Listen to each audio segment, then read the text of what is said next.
Disney Princess Brave, Merida's Wild Ride. Is it in the story? Is this a sitting in the story? Like this. It was a soggy stormy afternoon. Merida sat in the stables reading from an old book of Highland Tales. She and her horse, Agus, wanted to go for a ride if only the weather would clear up. Look at the picture of a brownie, Merida said. The book says there little goldens who cause the shells on geese, you will keep them well fed. Sounds like my brother's. And the Lord is shaking his head. It was clear that he wanted nothing to do with magical creatures that are after them. Their last counter, even through Merida, had been able to transform her mom back from a bear to a human. Merida had learned that magic was not to be taken lightly. Wow, it's a beautiful book. Take some books. You can books. Nay, she's a bride. Merida read on until the raindrops slowed and the clouds began to stutter. Come on, me. Come on, land. Let's go. Come, land, said Merida to answer. The sun's breaking through. Let's go for a ride. The ground across the bridge and down the hill. But just as they reached the woods, Merida saw a flash of gray dark through the trees. What's that? She cried. But Again didn't want to follow it. Whatever it was, don't be a ninety, Merida challenged him. I'm sure it's not a bear. But what is it? Merida gazed into the woods, keeping her eyes open for another clinging on the Creator. What is it? Tinker-Tibble-Gum. She mustn't marry. As they rode, Merida kept catching flashes of the animal. She agreed and started to go faster until they broke through the trees and into a clearing. There stood a magnificent gray horse, its coat shimmering.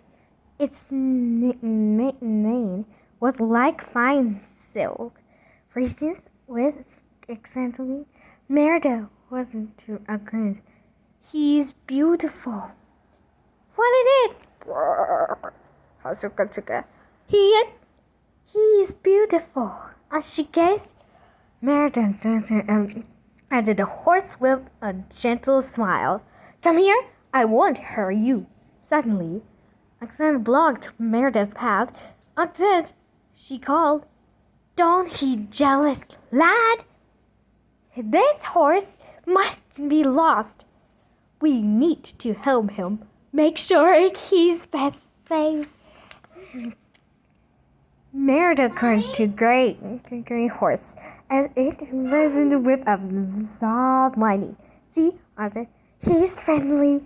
Merida stroked the new horse nose playfully. Now I ride him back to the castle, and you follow close behind.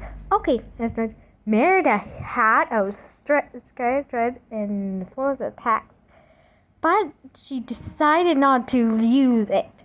She didn't want to stroke the horse whip under it. After Merida decided she could ground him with her hands wrapped into his name. Asa gave a gritty snort as Merida swung up onto a gray horseback. But as soon as she mounted him, the horse shrieked faintly. but can go to bed. I should windy from my windy. Merida tried to calm the horse, but he started running faster and faster. The strange horse galloped until the fire was heard beyond them. Soon the trees came to within, and Merida gasped in horror. They are racing toward the interior of a gym. Merida tried everything she could to get the horse to stop, but nothing worked. She ran, and her only choice was to leap from the horseback. But when she moved to jump, her hands were stuck to the horse's mane. His hair wasn't sticky or knotted, yet Merida could not free her hands. It was as if they were held there by magic. Well, wait.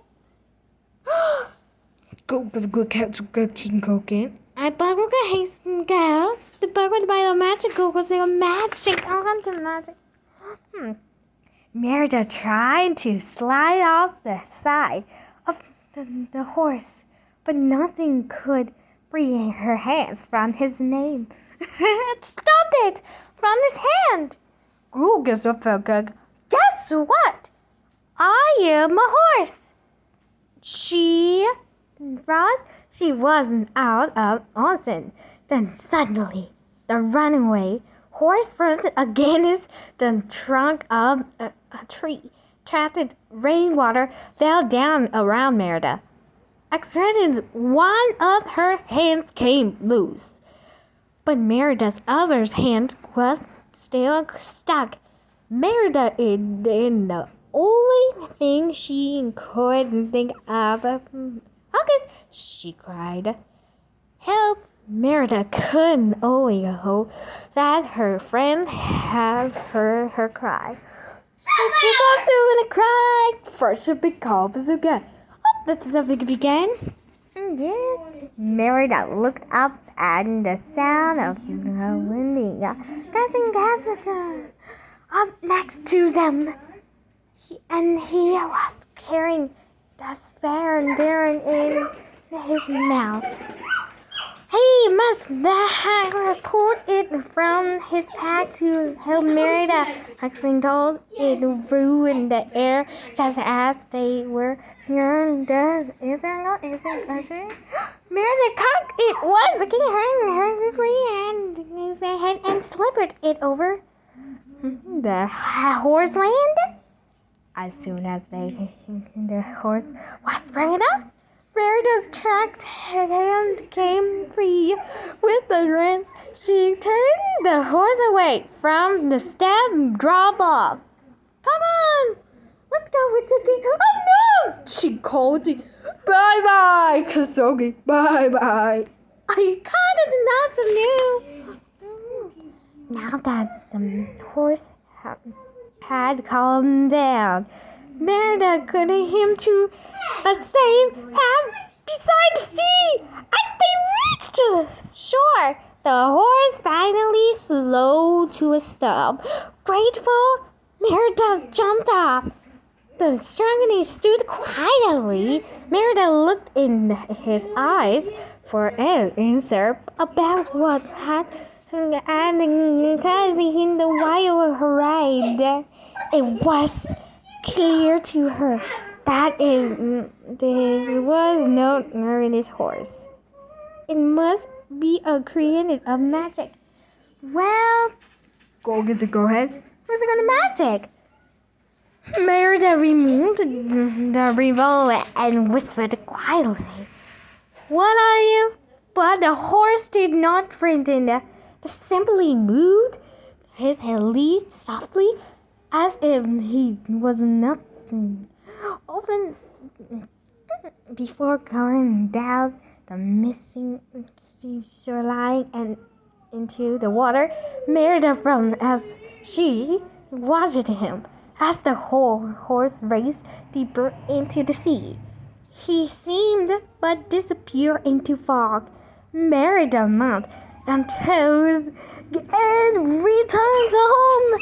She was glad that the strange horse that not harmed her, but she wanted an explanation for her arrival. Back at the stable, Merida flipped through the book Highland. Land is looking for answers until he saw a picture of a very younger horse. Look, she shouted, the book answer. It's a kingdom. The book says, once a bring is a on a cable. The water horse will do your milking. Don't worry, lad, Merida said. I would be riding another one any time soon. You're the only horse for me. Horses nodded his head against Merida's head as if to reveal that she was the only girl for him. The book Rocks a pickle. Nay. What happened? Trying to get in the books.